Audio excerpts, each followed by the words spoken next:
Welcome to the Wounds of the Faithful podcast, brought to you by DSW Ministries. Your host is singer, songwriter, speaker, and domestic violence advocate Diana Winkler. She is passionate about helping survivors in the church heal from domestic violence and abuse and trauma. This podcast is not a substitute for professional counseling or qualified medical help. Now, here is Diana.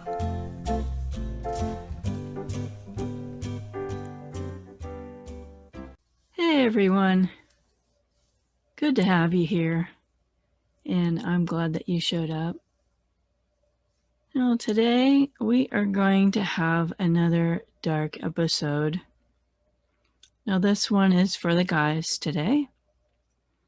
And ladies, we're going to have some very valuable information for you, for the men in your life that you love. Your spouse, your father, your son, your brother, your cousin, your grandfather, your friend. We're talking about sexual trauma in males. Now, I'd like to reiterate that my podcast is not a ladies' podcast. Although a lot of women listen to my podcast, and abuse happens frequently to women, obviously, but I serve male and female survivors on this podcast. And I have male and female guests, as you already know, if you've listened to my show for any length of time. Now, the reason why I like to have male and female topics on this show is because there aren't many resources out there for men. And some people think, well, men don't suffer any kind of abuse or trauma. But I assure you that they do.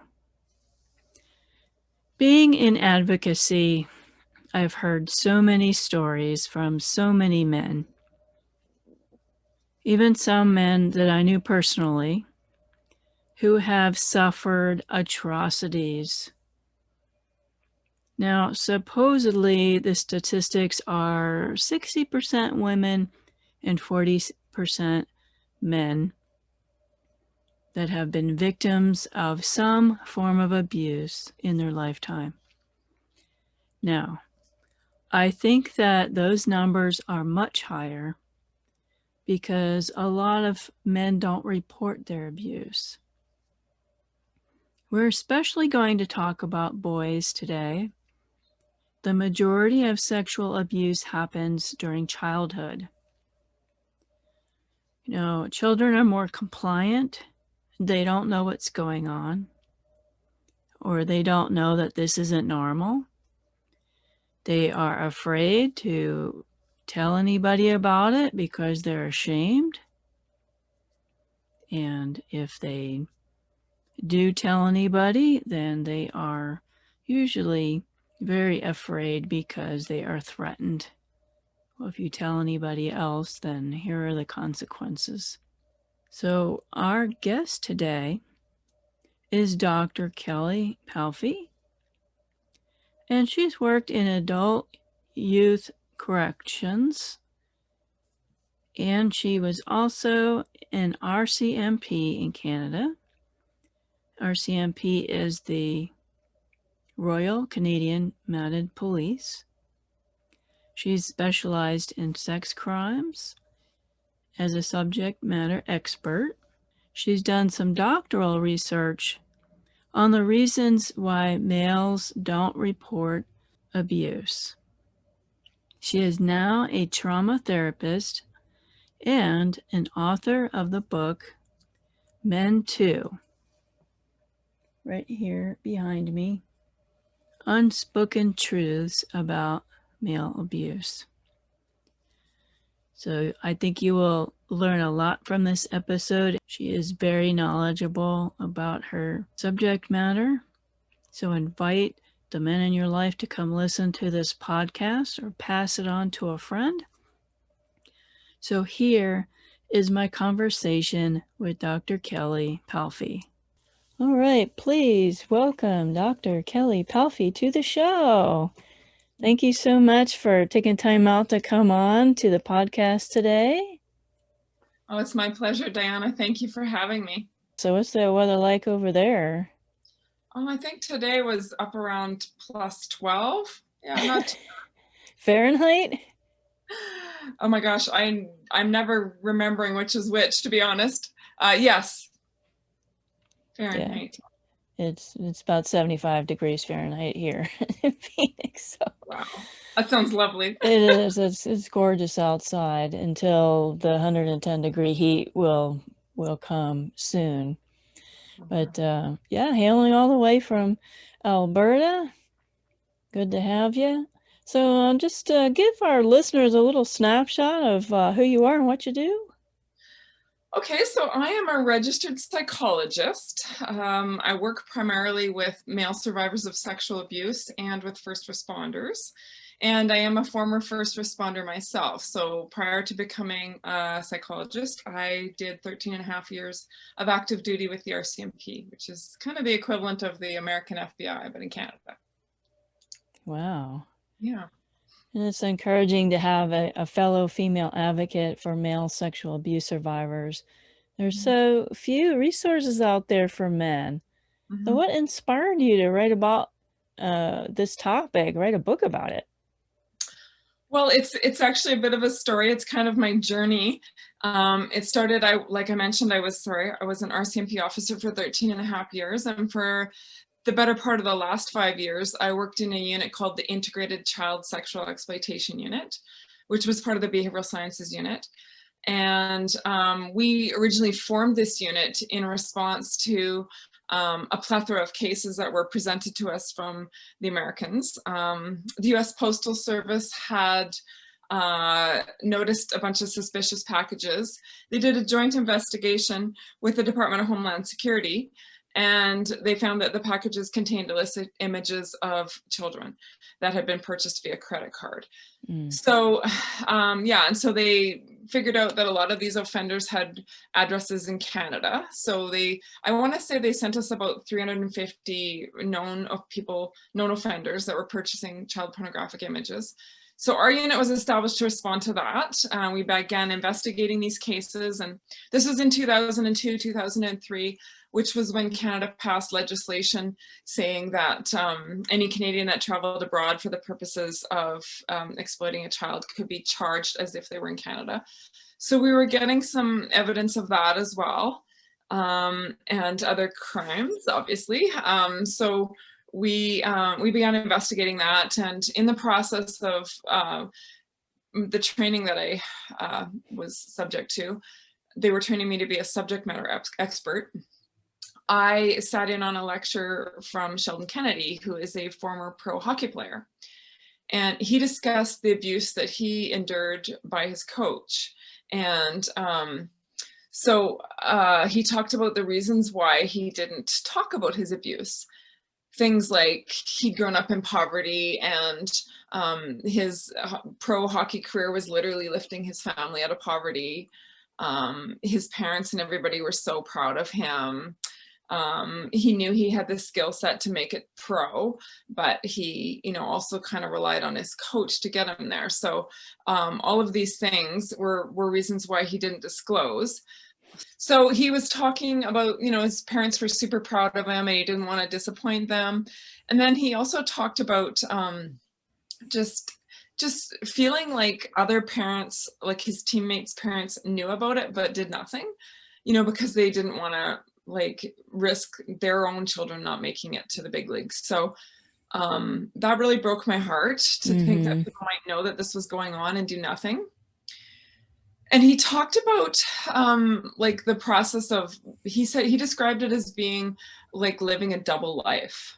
He said, on one hand, I'm this pro hockey player, I'm like everybody's, hockey icon. And then on the other hand, he was being sexually abused. So ironically, I kind of related to that small piece of it, the double life part, because I was working in major crimes at the time at the top of my career game in my own mind. And I was also being bullied. So, I would at work pretend to be confident and do my job and then go home and bawl my eyes out all the time, right? I was living a double life for sure. So there was that piece that, you know, really made me kind of just take notice, honestly. And fast forward, I lost my career to bullying. And honestly, it's what brought me to my knees in the first instance, right? Because I really wanted something to be passionate about career-wise. And it's like God reminded me of this lecture that I'd been to and how it had broke my heart, and how, you know, this awareness that there was just so few resources for men out there. And I was, you know, I lost my career to bullying, right? So I was clinically depressed, and it was like, you know, thinking that I could make a difference in this area, just a little light turned on inside of me. And the more I fed that, the more the light lit up, right? So I just pursued it. And when I went back to school, I was doing my master's when I was already doing my master's when I left my policing career. I originally wanted to be a criminal profiler. So I had started my master's, and when my career fell apart, I was like, okay, well, maybe I'll be a psychologist. Never intended to be. But I just decided to do my doctoral research, investigating, you know, to see if there were more reasons that other boys and men had about, you know, why they didn't come forward, like, you know, intending to hopefully shine some light in this area, and to, you know, create more discussions and awareness and just resources for male survivors. Yeah, absolutely. Mm-hmm. I did know personally. In fact, I dated a guy that was raped by his mother and raped by his wife.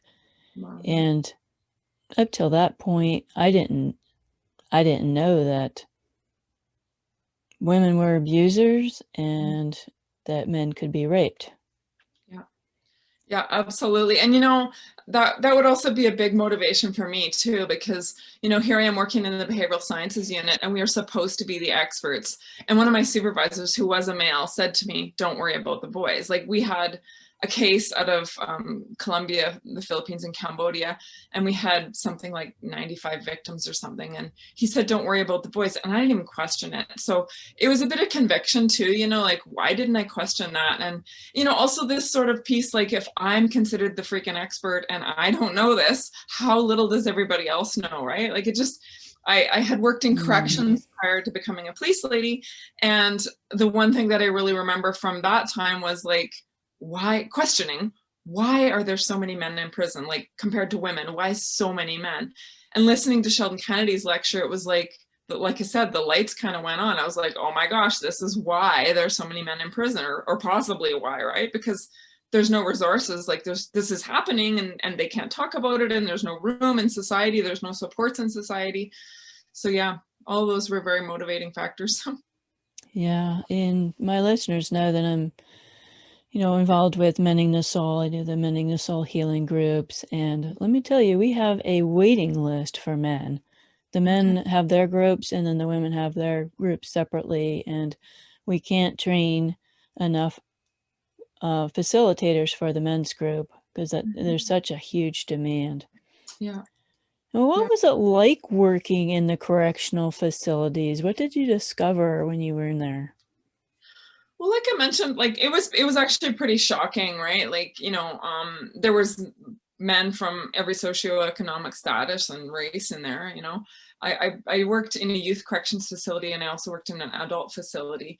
But again, the biggest shock for me was, like, why are there so many boys and men compared to women? I just really remember questioning that. So, you know, just like to see, you know, a lot of these men look like they could have had a lot of potential, but maybe didn't have the proper support or whatever, right? So yeah, a lot of that too. Wow. Did you get to talk to them in the prisons, like hear their stories in the prisons, or?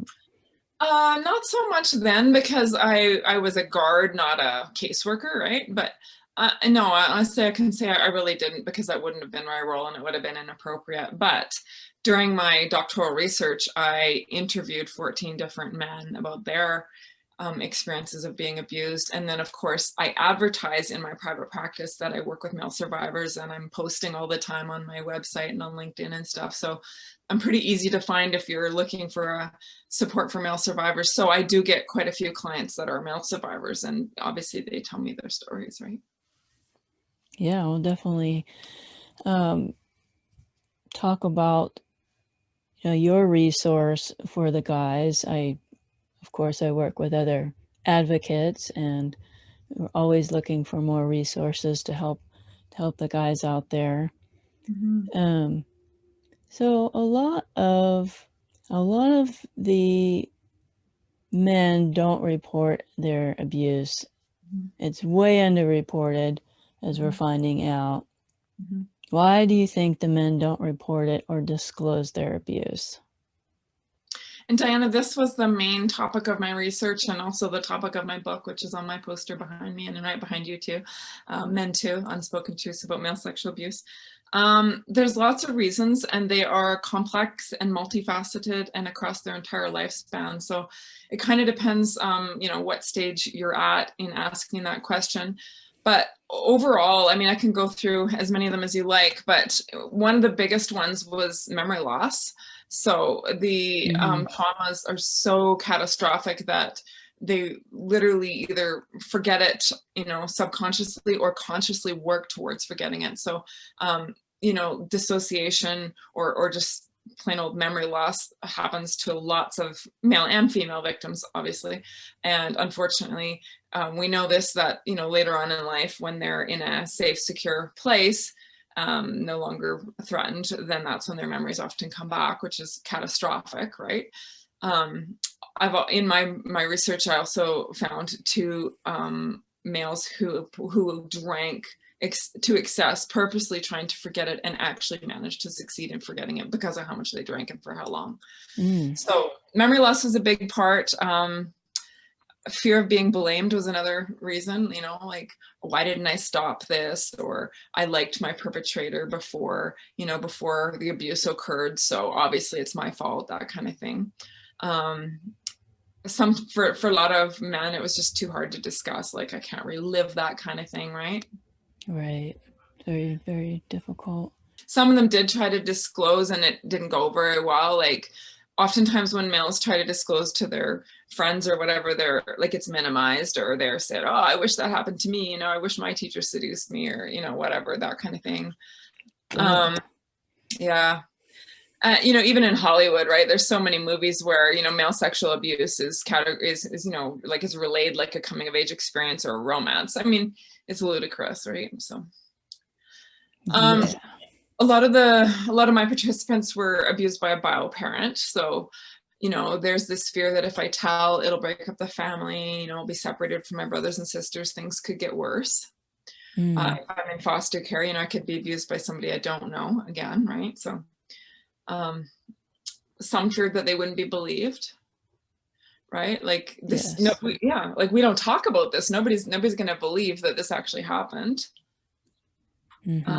Some of them were really afraid of their perpetrator. They didn't believe that, if they did disclose, that there would be enough sufficient aid to get them out of that situation. And then of course they disclose that their parent abused them and they wind up having to live with that parent still, obviously that's a very dangerous situation for them, and they feared that. A lot of them worried about their own image, right? They felt like shame, they felt guilt, they felt responsible. Like I mentioned earlier, they, most sexual abuse is perpetrated, 90% is perpetrated by someone that the victim knows and loves, right? So obviously, they feel guilty, like, why didn't I see this? Or did I have this written all over my forehead? Is there a reason he picked me? It must be something I did. Self-blame, right? So they feel responsible. They, why didn't I stop it sooner? Why did I go back, right? And we know that all children need attention, right? And if this is the only way they're getting attention, it's understandable why they go back, right? Yeah, that's all they know. Yeah. Now, you talked a lot about that, men should have consent also. Not every man wants sex all the time. That's the stereotype. Just like women have stereotypes, so do men. The men don't always want sex every waking moment. I don't know why that's, I guess that's just the culture, perpetrated, as you say, by Hollywood. But a lot of male abuse in your book, you say, starts in childhood. So what are the warning signs of abuse that we should be looking for? Diana, are you asking me about like warning signs that a child is being abused, or warning signs that there's an offender in the midst? That the child is being abused. Let's Okay. start with that. Yeah, okay. So, things like, if a child has an extreme and sudden change in behavior, right? Like, let's say they liked going to daycare normally, and then all of a sudden they're like, I don't want to go. And they're persistent about it, right? Or they say things like, I don't like the games that we play or whatever. And, obviously there's no for sure signs, but if you start hearing a child have extreme changes in behavior and saying things like that, it's time to start asking questions like, what kind of games do you play? Or why don't you want to go? That kind of thing. Or if the child is saying, Mommy, can you stay home with me? Or don't leave me alone with so-and-so, that kind of thing.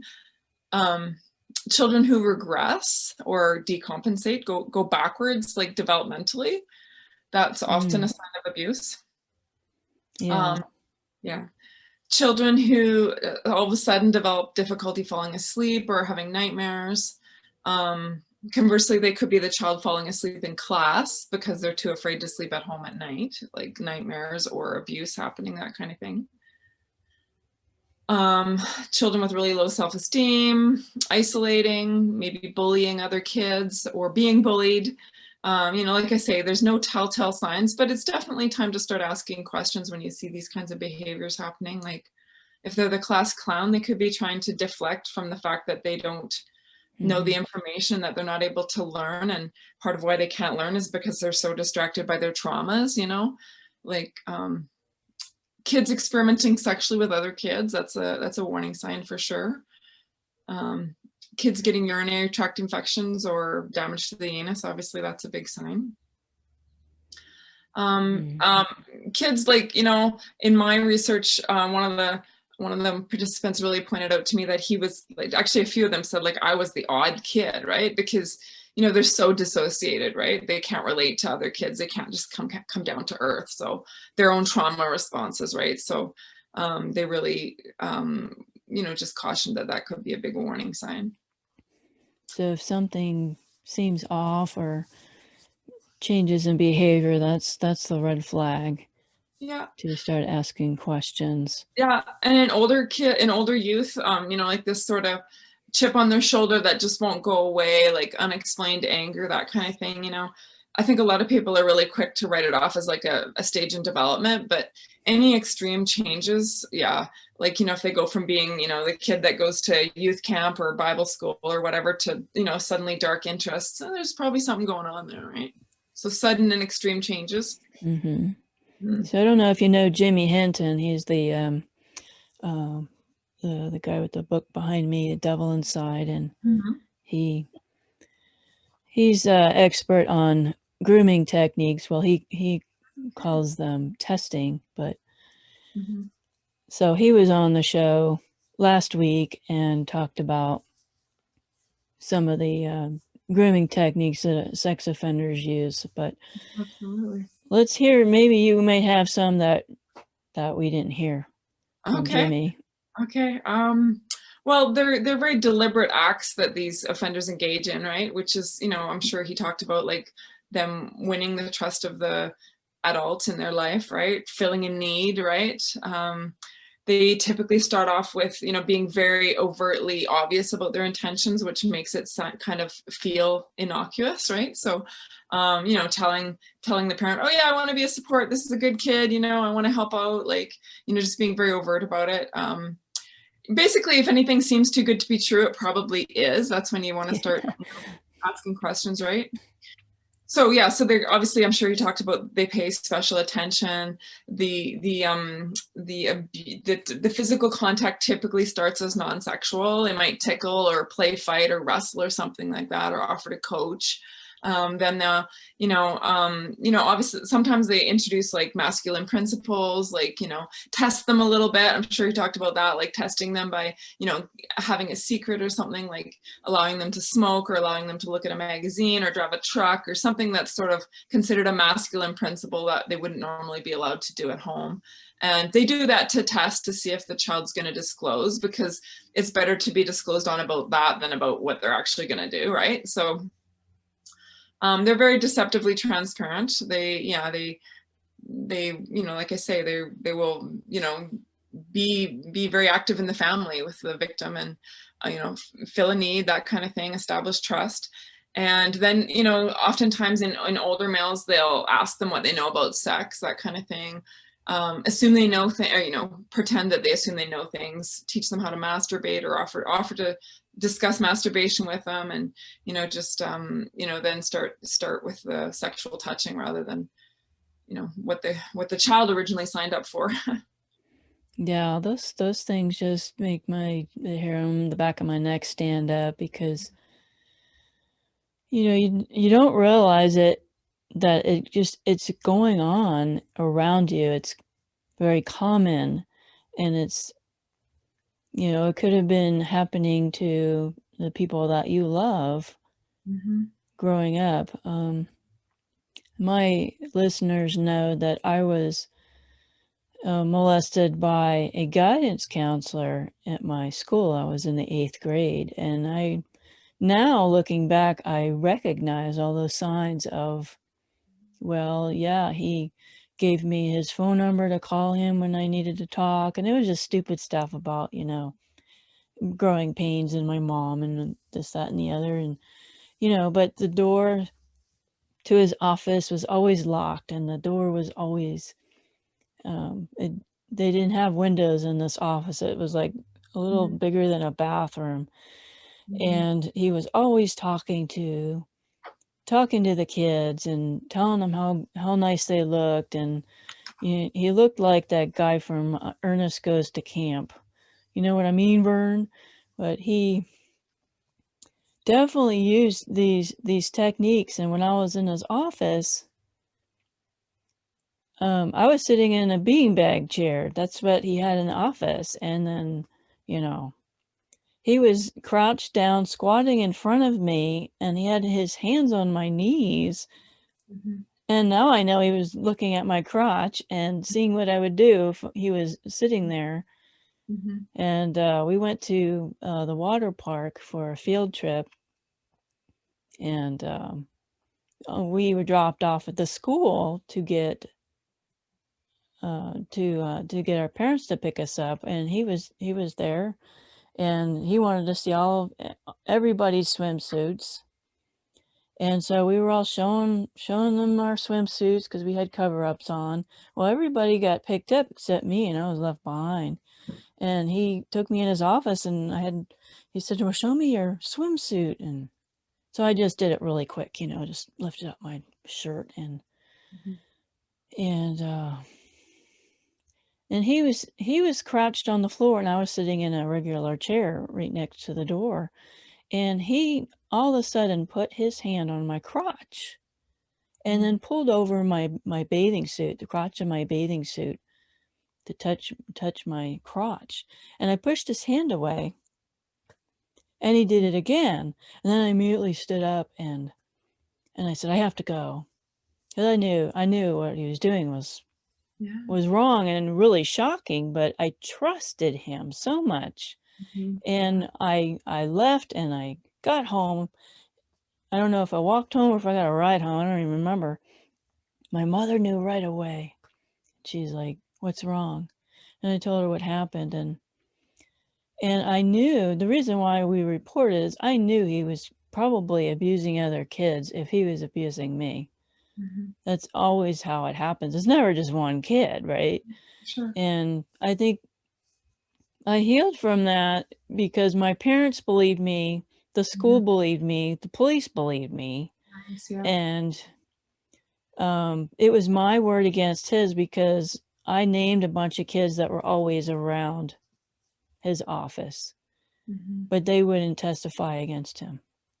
Well, Diane, that's a really important part, right? Is people often create alibis that they do not abuse, right? Kids treat fantastically and don't even ever touch, because those kids will adamantly swear on the Bible that they did nothing, which they didn't, right? So they'll cut one from the pack, isolate them, get them alone in a room like that or overnight, or changing in front of them or inspecting bathing suits, same thing, right?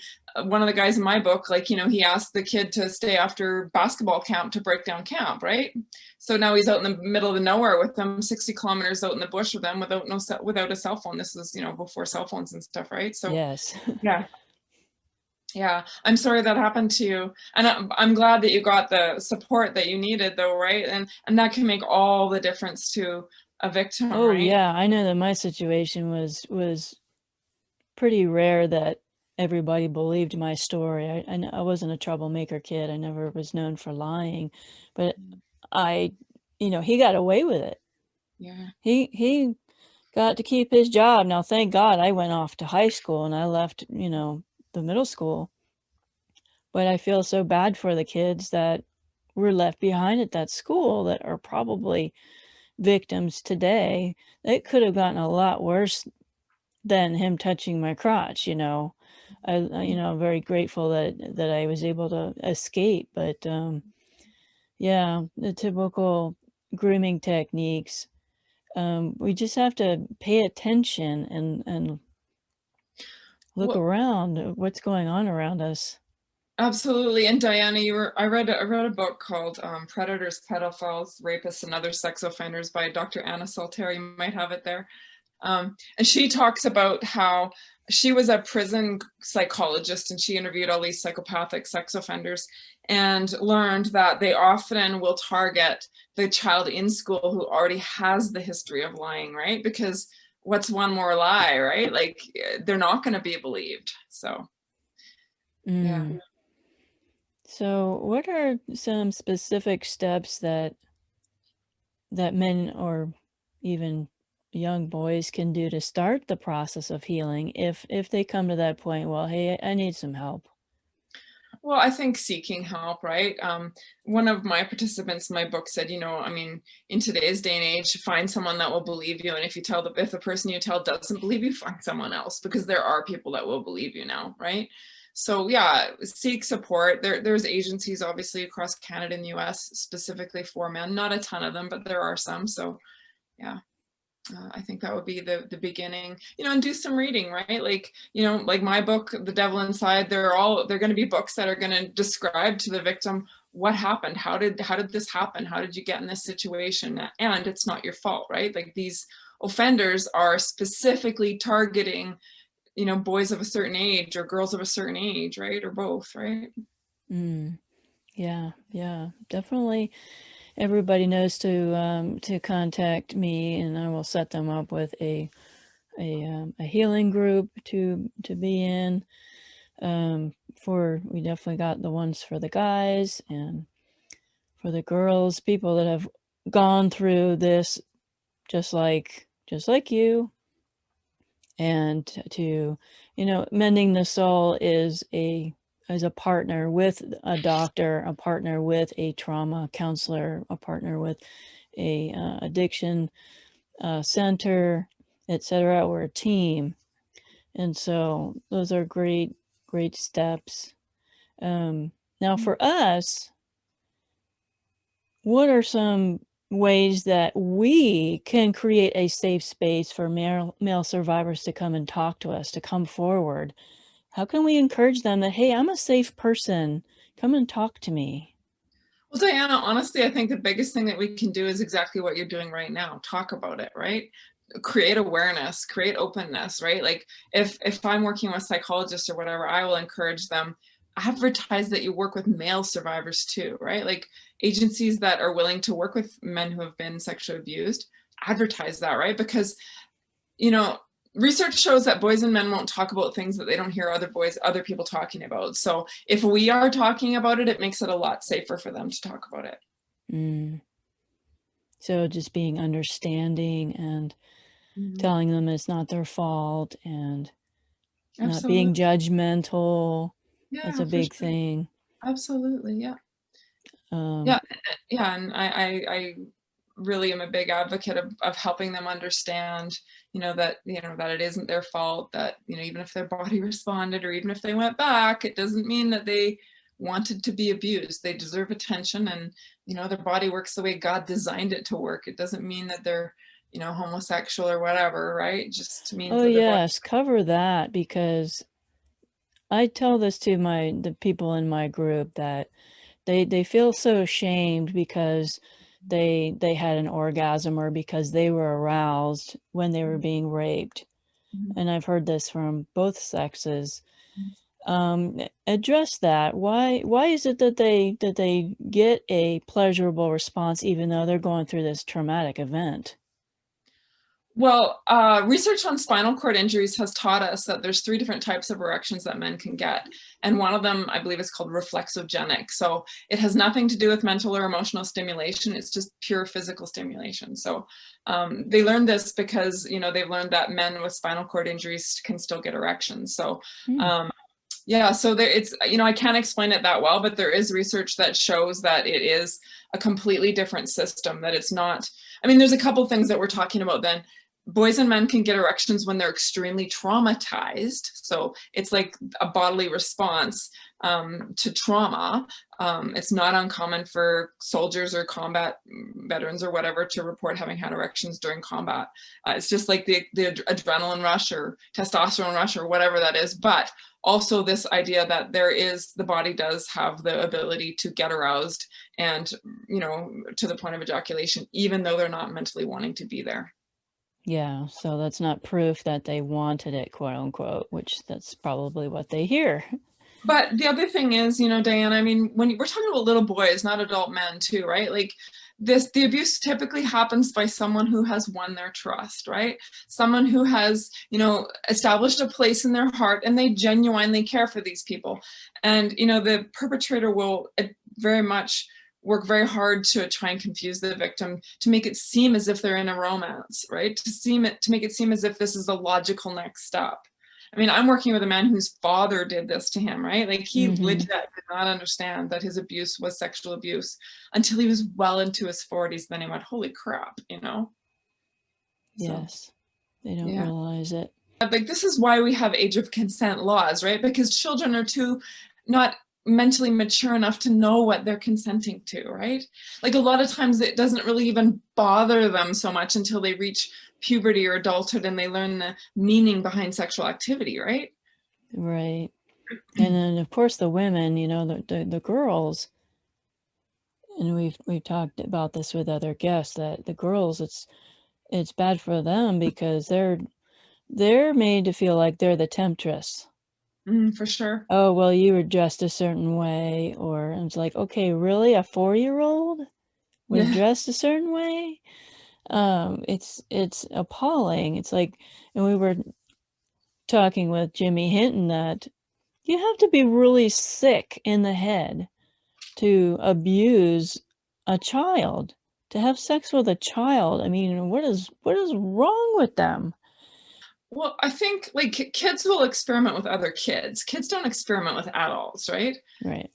And it could be considered abuse. Like I'm working with a gentleman I'm working with 2 guys actually right now that are abused by someone younger than them. So their perpetrators were obviously introduced to sexual activities and then engaged in them with their older cousin, right? So, we could still consider that sexual abuse because they're forcing them into sexual acts, right? Whether or not, excuse me, I'm sure like in most states and provinces that first child would never be charged because they're obviously replicating what's been done to them oftentimes, right? But yet it's still considered abuse on the second victim, right? So to answer your question, I would say probably age and mental intent, right? Like we consider it sexual abuse if the offender is old enough to know what they're doing, old enough to be held accountable under the courts system, and mentally aware of what they're doing. So children playing doctor or kissy face or whatever, that's not considered abuse. That's normal developmental stuff, right? I think probably every kid played doctor sometime in their past. Skinny dipping.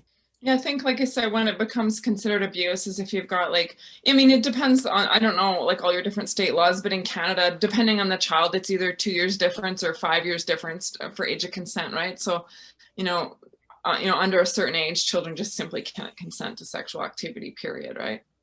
Yeah, the hard part is, I don't know if it's this way in Canada, but United States, every state is different.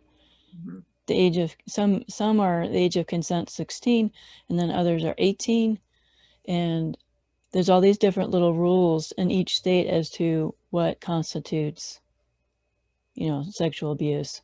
So it's really horrible. There needs to be some national standard, at least here in the States, where everything is consistent. But Diana, I want to just point out though, like the kind of abuse that we're mostly talking about is not same age siblings typically. It's like, in my book, like 5 out of 14 of my participants were offended against by a bio female in their family, right? So three by their mothers, like that's clear intent and right, clear sexual abuse, right? 2 by older cousins, or 1 by 2 older cousins, sorry, that were supposed to be babysitting him, right? Yeah, the power dynamic is definitely one of the rules of abuse. That but you always have that statutory rape thing where, okay, you got a 17-year-old girl and an 18-year-old boy, and they're dating, and yeah, that's not quite the same. The national level, I would like it to be consistent in every state, all the laws regarding child abuse. Mm-hmm. And the other thing I would like to happen, at least here in the States, if not in the world, there should not be a statute of limitations for child abuse. We don't It's have like that. murder. You don't have that in Canada? No, there's no statute of limitations on sexual assault in Canada. Wow. Well, hats off to Canada. Yeah. That's one appalling thing. It's like many of the people in my groups, they're like, well, I could have, gone public with this, but it was so many years ago that I can't. Mm-hmm. He's not gonna go to jail for it. He's never going to pay for it. Yeah. So I'm not going to go and report it. Mm-hmm. That's tragic. It makes my question that comes to mind would be like, does that make offenders feel safe to target young children, right? Yes, it does. Oh, well, as soon as, this time period passes, then I'm scot-free. Mm-hmm. Yeah, exactly. Unfortunately, some of them, the reason why they get caught is they're still abusing children. Yeah. And they got lazy or made a mistake, and somebody reported him recent, and so that opened up the whole floodgates of these other victims. Yeah. And that is such a good point, Diana. When I worked in the behavioral sciences unit, the RCMP psychologist had written an affidavit for our search warrants, and it basically said, once a pedophile, always a pedophile. There's no treatment for these hardcore sex offenders that are the prolific, the preferential sexual molesters, right? They can be imprisoned and have certain programs that can help them abstain for periods of time, but I don't think the desire actually goes away, right? So obviously what we know from research is that those that offend against boys are the most prolific in numbers and in level of threat too. So that's also something just to keep in mind when we're talking about male victims, right? Is that, the offenders who target boys usually have on average 150 victims over their lifetime. Wow. Yeah.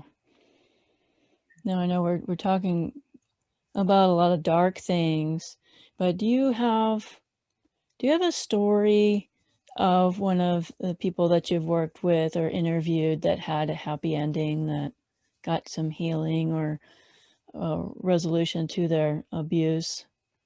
Well, I want to say everyone that I interviewed for my research was getting help to some extent, right? So, and every one of them wanted to participate, to, be a voice, to encourage other boys and men to have the strength to come forward. Well,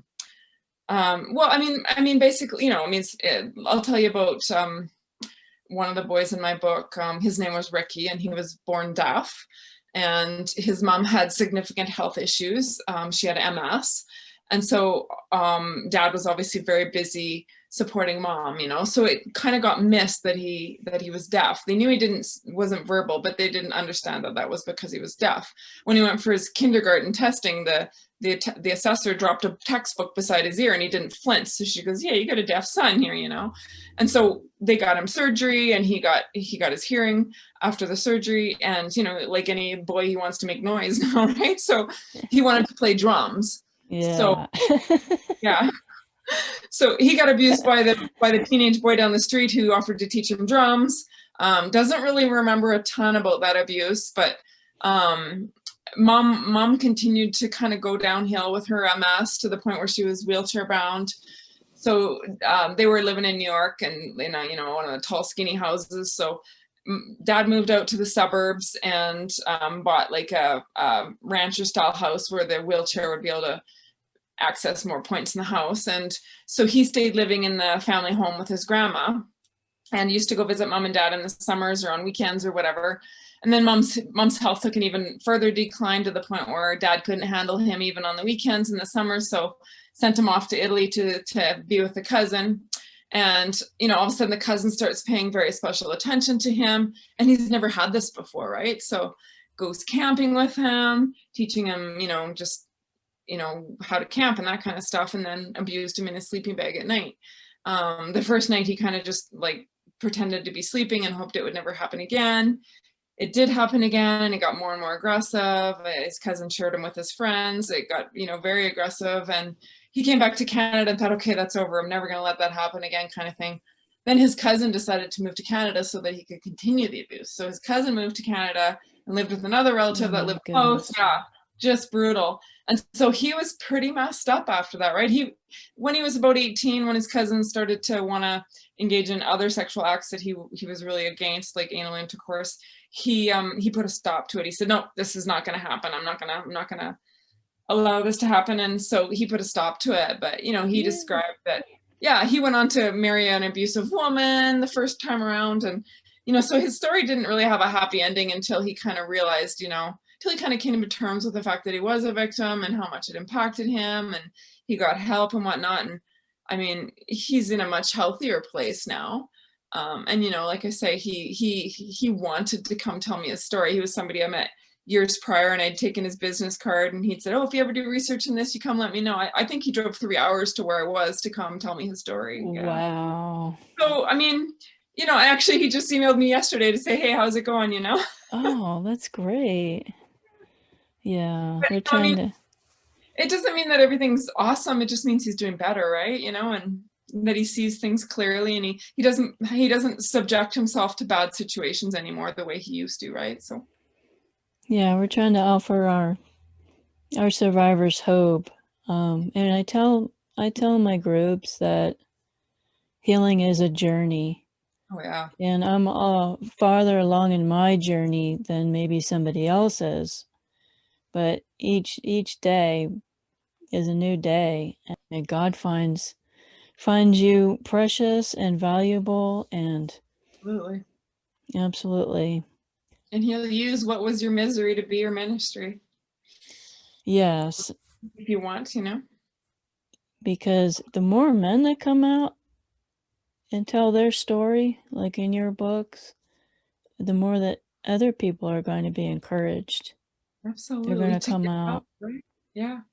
They're going to be encouraged that if they were able to heal from this, then I can too. Now, again, it doesn't happen overnight. It's step by step, and choosing to move forward and keep going to therapy and keep, being around other survivors and reading good books like Dr. Palfy's book here. But there is help. A lot more help now than there was when I was a kid. Even my other abuser was my ex-husband, and even when I left him, there weren't the resources that they have now, which is encouraging. Now, do you have any other books coming down the pipeline that you want to tell us about?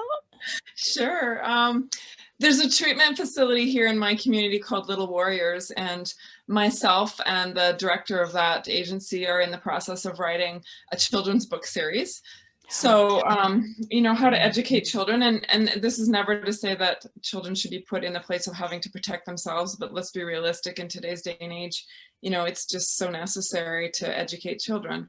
But how do you have those tough conversations with kids? So we are writing 3 storybooks that you can actually just read to kids. And there's other ones out there like that too, obviously, but we're doing one on a story of a boy being abused and telling his father and being supported. And then another story of a girl going to therapy and the therapy dog and the therapist and stuff like that, and how it helped her get regulated and stuff again. And then a third one about human trafficking. Yeah, that's another thing. I've been trained in human trafficking too, and I mean, this all has a curriculum just for sex traffic victims, and that's even more disgusting and dark than you can possibly imagine. Yeah. So those are all going to be written by you, or are you going to have other people? Well, myself and Dr. Polson are writing them together.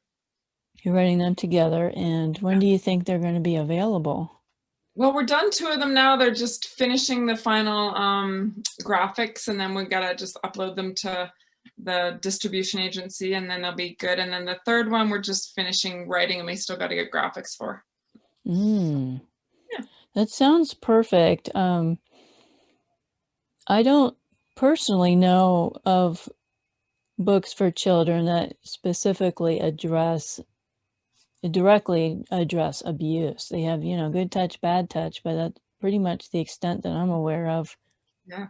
So this will be phenomenal to get those kind of books out into circulation for our kids. I don't have any children myself. My husband has grown children, but just to be able to have those to give to a kid that you love and your grandchildren.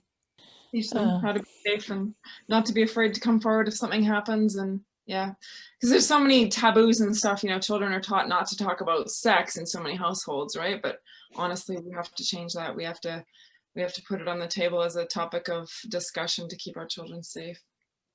Yeah, especially in the Christian environment. The churches are probably a little to blame for that, because you're not allowed to talk about sex, and they got the purity culture where you don't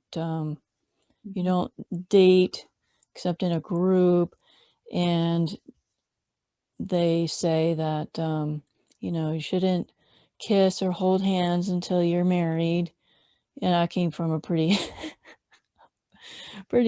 strict church environment, and so the only sex ed they get is when they're engaged, and it's 2 weeks before the wedding, and they have their premarital counseling, and then Can't even then imagine. they have all this can of worms that they have to deal with in the wedding night and all this other jazz. And so nobody talked about sex. If you came from a Christian home, fortunately, I didn't start going to a evangelical church till I wasn't saved till I was 13, but started going to a evangelical church when I was 18 and got baptized. But I went to the library and got books on my own on stuff. I was kind of a bookworm, and my parents gave me books on stuff like the birds and the bees books, but we didn't have too many conversations about except that your body is beautiful and it's holy, and only somebody that you're married to should be looking at your body. And I used to use the F word because the girl next door used to use it profusely. So I'm like a 5th grader using the F word, and my dad had to sit me down and said, no, it's not the F word. It's making love now. Wow. We need to have a chat here. We don't talk like that in the house. But we need more resources to talk and bring up the conversation. And it's a little embarrassing, as we've had we've mentioned that to talk about these things, but we have to. Yeah. Yeah, so I mean, the book is not, they're not going to be highly graphic, obviously, but they're, you know, graphic enough that you get the gist of what happens, and you know that, you know, the boy says no, and he comes home and tells his dad, and the bad guy gets arrested, right? So, and of course, in each one of our books, there's a puppy dog involved, so Oh, bonus.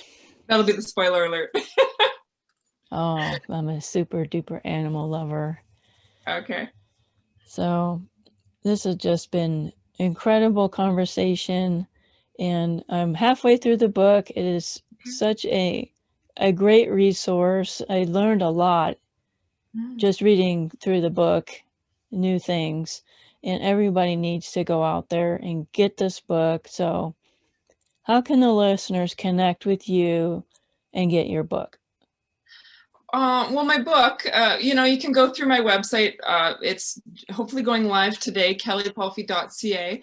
Otherwise, my book is in chapters, Indigo, Barnes & Noble, Amazon. It's on Audible, digital, lots of different ways to get it. So, yeah, but Men Too, Unspoken Truths About Male Sexual Abuse is the title. So Google it and you can find it, hopefully. But yeah, that's really nice to hear from a female survivor, that you say you learn things, because that was sort of my intention, Diana, was to like help victims understand and make sense of their past, like what's happened, and kind of to try and put words to what they've experienced. Mm-hmm. Mm-hmm. Give them language, you know. Yes. So, and teach people, teach the others that still don't believe males are able to be abused, like to give them examples of how it happens, if that's what you need to believe it, right? Well, as we said, it only takes one person to start a change, to make a change. So why not it be us, right? Absolutely. Yeah, absolutely. I am so glad to know you, and you are doing great work out there. So I definitely want to know when those 3 books are released, have you back on the show and promote those books. And thanks so much for coming on the show today. My pleasure, Diana. Thanks so much for the opportunity. Wow, that was a great interview. Great lady. I'm so appreciative of Dr. Palfy, and I know that you'll be too. I want to give a copy of this book to one of you who's listening. So I'm just going to do another giveaway, just like I did with The Great Sex Rescue, Sheila Gregor's book. So the same thing. If you want to be entered into the drawing for this book, I would like you to share the podcast interview on social media. And I want you to comment on what your takeaway was during this episode. It could be, you know, something that you didn't know before, or something that was a real blessing to you, or maybe encouraged you to come forward with your experience, or, you know, to help somebody else, whatever it is, whatever takeaway that you got, share that with me. If you're not on social media, you can go on the YouTube channel, put a comment on the YouTube channel on this episode.